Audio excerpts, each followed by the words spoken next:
Greetings, viewers. This is CP666 signing on for another camera video. This one is a little bit better than the Memorex camera that I showed off in a previous video. That would be this camera right here. But it's also not, and I'll explain why as we go along. You can see here that we've got a camera bag in this case, and it's not a bad camera bag. It's in pretty decent condition.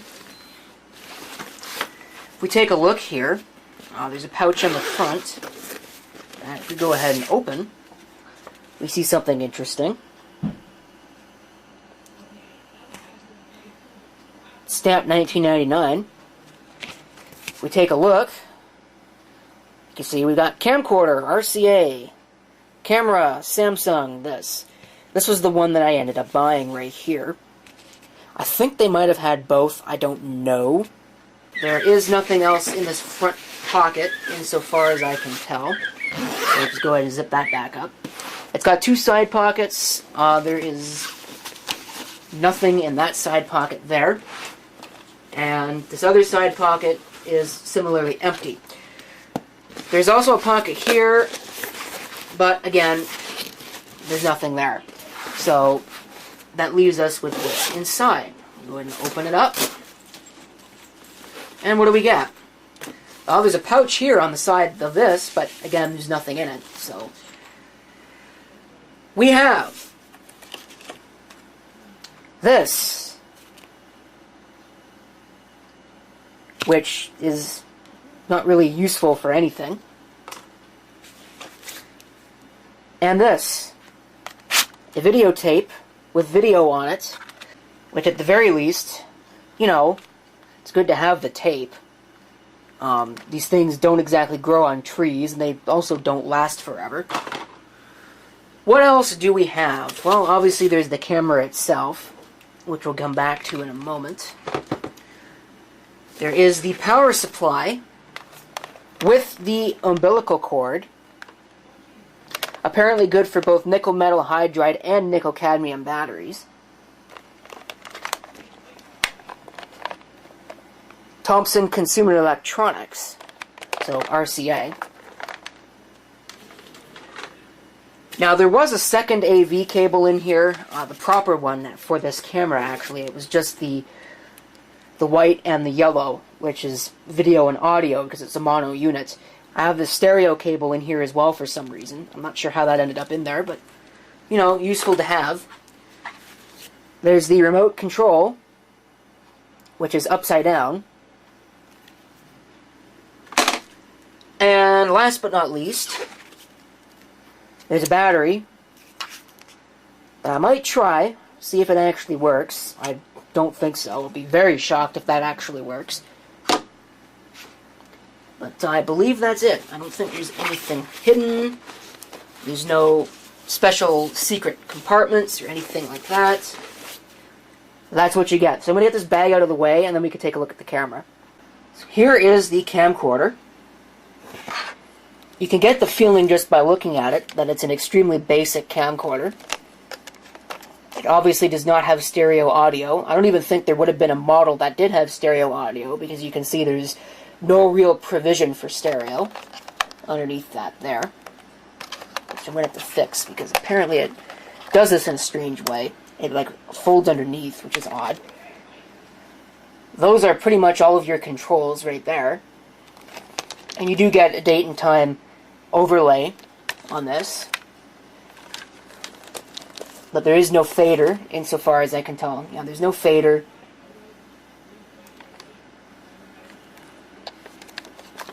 And there's no real special effects or anything like that. You can see that the foam windscreen is gone. It's just disintegrated into nothing. That unfortunately happens with most of these.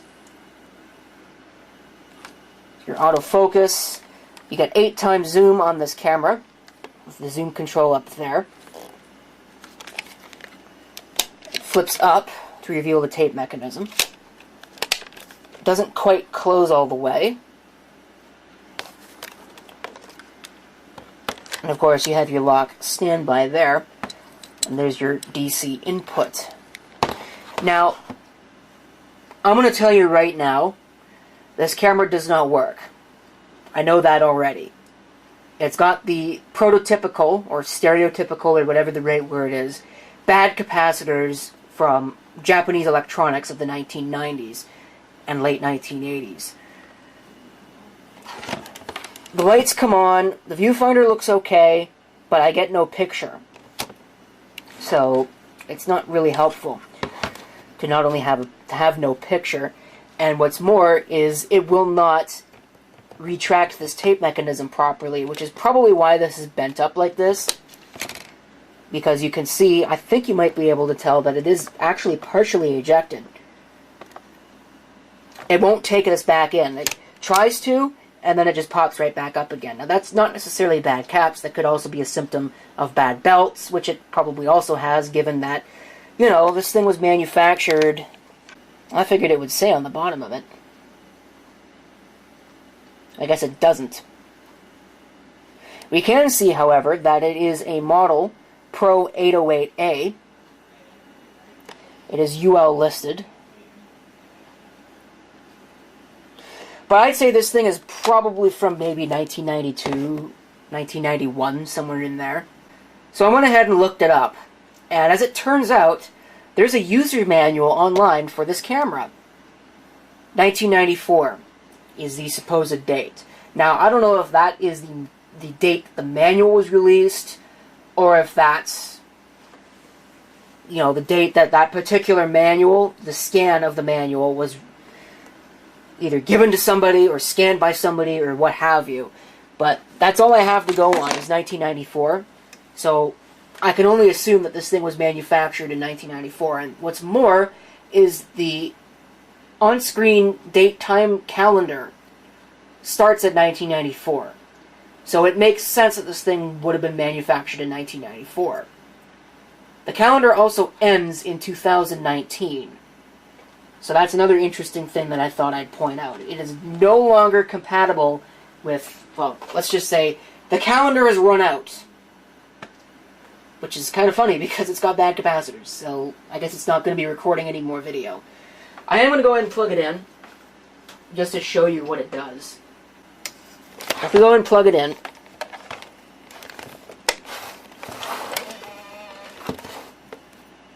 you can kind of see maybe the viewfinder there. You might have been able to see that it's trying to eject. Now it's trying to get it back. And now it will eject. Try and close it again.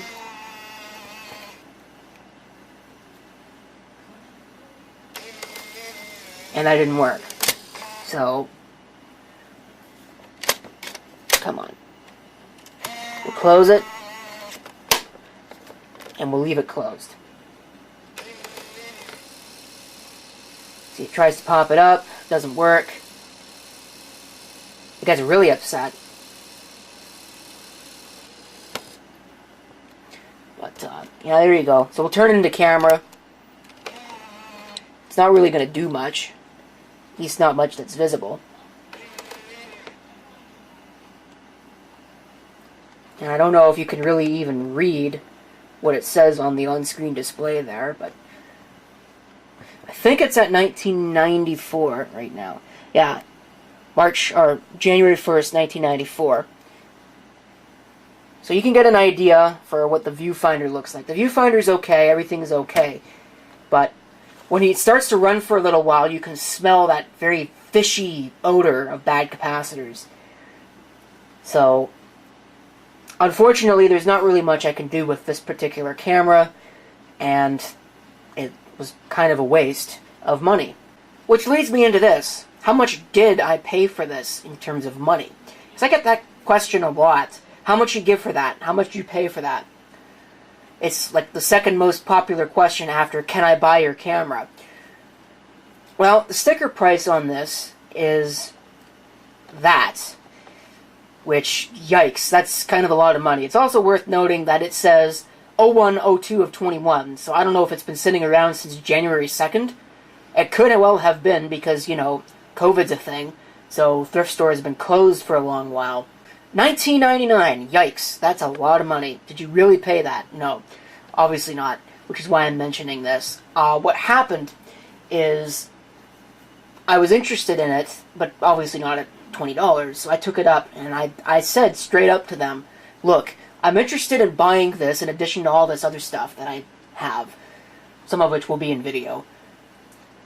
But I'm not really willing to give $20 for it. I don't think it's worth $20. Can you lower the price for me?